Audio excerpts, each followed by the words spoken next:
வணக்கம் மக்களே. இது ஒரு சின்ன பதிவு தான்.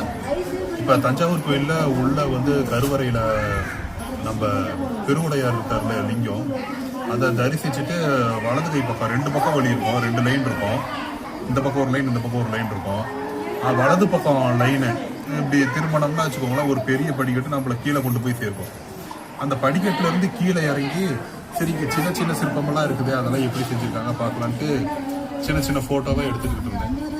அப்போ அந்த படிக்கட்டுக்கு கீழே இந்த பக்கம் கடவுள் சிலைகள்லாம் கொஞ்சம் இருந்தது, வேறு சிலைகள் இருந்தது. இந்த பக்கம் வரிசையாக ஒரு 4 பேர் 5 பேர் ஒட்டுக்கா இருந்த மாதிரி ஒரு சிற்பம் இருந்தது. சரி, அந்த சிற்பம் என்னவா இருக்கும் அப்படின்ட்டு நான் ஏற்கனவே ஒரு பதிவில் பார்த்துருக்குறேன். ஆனால் அந்த சிற்பமே என்னன்னு தெரியல. நான் அந்த ஃபோட்டோ எடுத்துருக்கிறேன். இந்த வீடியோ நான் அப்லோட் பண்ணும்போது அந்த ஃபோட்டோ பின்னாடி நான் போடுறேன். நின்றுக்கிட்டு இருக்கிற மாதிரி இருக்கும். எப்படின்னா அவங்க கைகள் அந்த படியை தாங்கிட்டு இருக்கிற மாதிரி இருக்கும். இந்த மாதிரி தலையில் இப்படி தாங்கிட்டு இருக்கிற மாதிரி இருக்கும். அதுக்கு என்ன காரணம் சொல்கிறாங்கன்னா, ராஜராஜ சோழன், அவருடைய மனைவிமார்கள், அவருடைய அக்கா குந்தவை யாருன்னா ராஜராஜ சோழன் பிரம்மாண்டமாக வளர்ந்ததுக்கு காரணமே அவங்க அக்கா குந்தவை தான். அவங்களுடைய அறிவுரை தான். அவர் இந்த கோவிலுக்கு வர பக்தர்கள் இந்த கோவிலை நல்ல முறையாய் தூய்மையாய் பேணி காத்து கடவுளை தினமும் அனுசரிச்சுட்டு வந்தா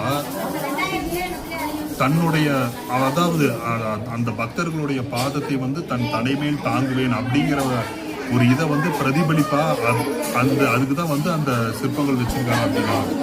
அதாவது படிக்கட்டுல இருந்து பக்தர்கள் இறங்கி வராங்க, அதுக்கு கீழே அந்த சிற்பம் இருக்குது, அந்த படிக்கட்டை தாங்குற மாதிரி. அதாவது பக்தர்களின் பாதங்களை தன் தலைமேல் ஏந்தி சுமப்பேன் அப்படிங்கிற ஒரு காரணமாக சொல்றாங்க. அது எதுக்குன்னா, அவரு எவ்வளவோ அந்த காலத்துல எவ்வளவோ செலவு பண்ணி எவ்வளவோ கஷ்டப்பட்டு எத்தனை லட்சம் பேர் உழைப்பை வச்சு இந்த கோயிலை நமக்கோசரம் கட்டியிருக்காரு, பொதுமக்களுக்கோசரம் கட்டியிருக்காரு.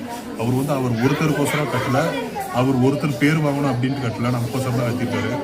அவ்வளோ பெரிய அரசரே தன் இறைவனை வணங்குபவர்களுக்கும் தான் கட்டிய கோயிலை தூய்மையாக வைத்திருப்பவர்களுக்கும் வரும் பக்தர்கள், அதாவது ஒவ்வொரு பக்தர்களும் பாதங்களை தன் தலைமையில் தாங்குவேன் அப்படிங்கிறதுக்கோசரம் தான் அந்த சிற்பத்தை அங்கே கீழே வச்சிருக்காங்க.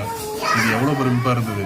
இப்போ இருக்கிற அரசியல்வாதியெல்லாம் யாராவது ஒருத்தராவது ஓட்டு போடும் மக்களின் பாதங்களை என் தலைமையில் வைத்து தாங்குவேன் அப்படின்னு யாராவது சொல்லுவாங்களா? நன்றி, வணக்கம்.